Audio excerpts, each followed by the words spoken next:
Good morning student, this is your 11th class chemistry and we were doing lesson number 5 states of matter.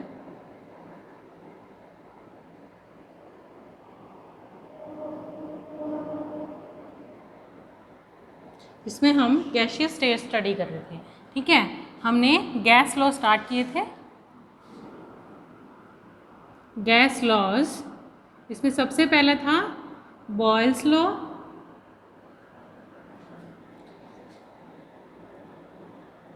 जिसके according क्या था, pressure is inversely proportional to volume.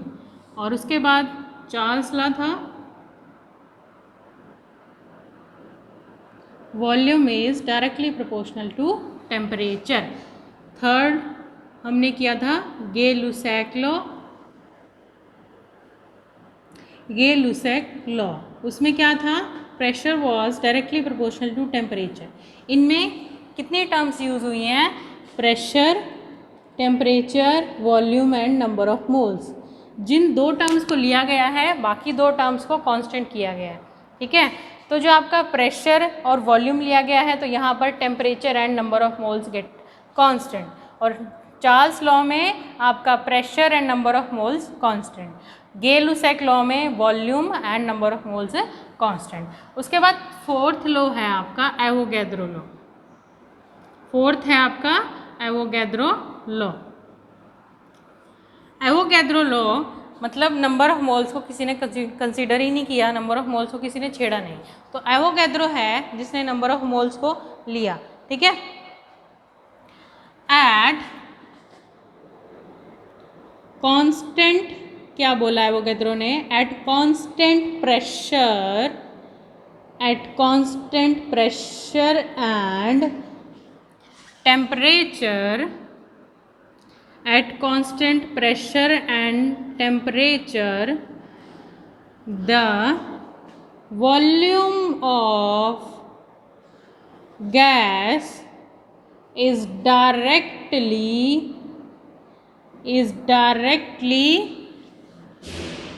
proportional to number of moles, ठीक है, directly proportional to number of moles. V is directly proportional to, यहाँ पर volume is directly proportional to number of moles है, volume is directly proportional to number of moles है, ठीक है। तो V is equal to KN कर दें हम, प्रोपोर्शनैलिटी का साइन हटा के हमने क्या लगा दिया, K लगा दिया। तो V is equal to KN आ गया, तो V/N is equal to K आ गया, ठीक है। और V क्या है, वॉल्यूम, N क्या है, नंबर ऑफ मोल्स। तो ये कौन सी होगी, मोलर वॉल्यूम। मोलर वॉल्यूम क्या होगी, ये molar volume of the gas, ठीक है। Vm जिसको हम लिख सकते हैं V/N, और किसके इक्वल है, ये K के इक्वल है। ये मोलर वॉल्यूम आ गई। मोलर वॉल्यूम, मान लो at S T P 1 mole gas की कितनी वॉल्यूम होती है। STP मतलब क्या होता है, स्टैंडर्ड टेम्परेचर प्रेशर। STP क्या होता है, स्टैंडर्ड टेम्परेचर एंड प्रेशर, ठीक है, standard temperature and pressure. Standard temperature कितना होता है, 273 केल्विन। प्रेशर कितना होता है, 1 एटमॉस्फेयर। ये स्टैंडर्ड फॉर्म है टेम्परेचर की और प्रेशर की। At this temperature and at this pressure, standard temperature and standard pressure, 1 mole of any gas, 1 mole of any gas is equal to कितनी होती है, 22.4 लीटर। इतनी वॉल्यूम होती है इसकी। तो ये क्या हो गई, मोलर वॉल्यूम हो गई इसकी, ठीक है। क्या हो गई, मोलर वॉल्यूम, ठीक है।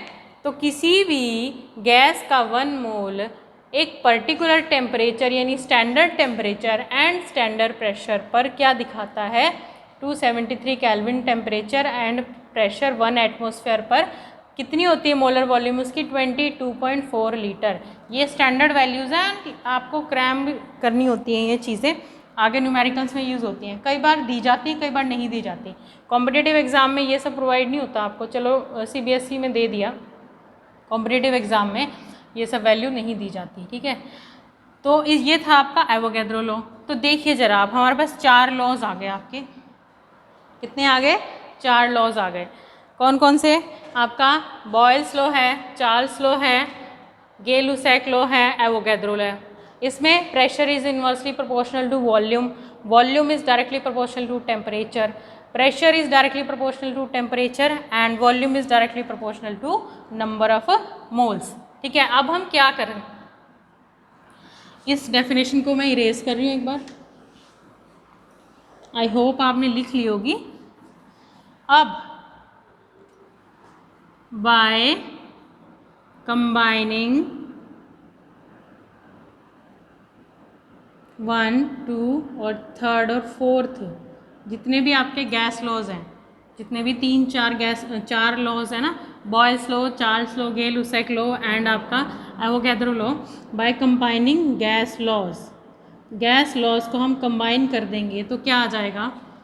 Pressure is directly proportional to, ये देखो, pressure is directly proportional to 1/V and directly proportional to T, ठीक है।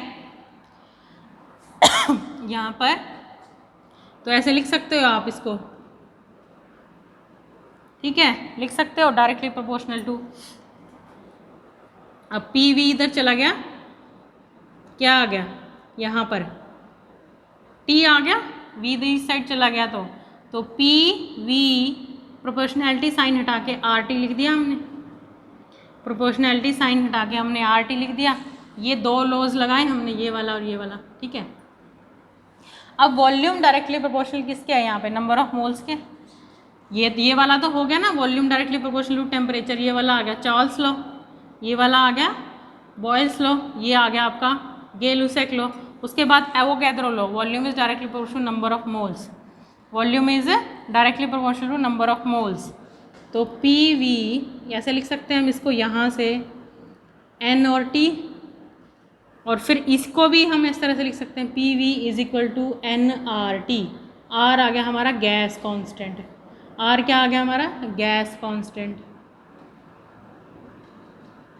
ये क्या आ गई आपकी? क्या आ गई आपकी? ये आइडियल गैस इक्वेशन। क्या आ गई आपकी? आइडियल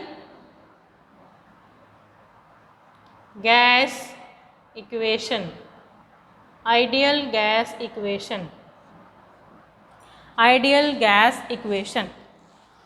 तो देखिए ज़रा क्या है, PV equal to nRT, R क्या है? Gas law. कैसे आया ये? सबसे पहले बॉयल्स लॉ में क्या है?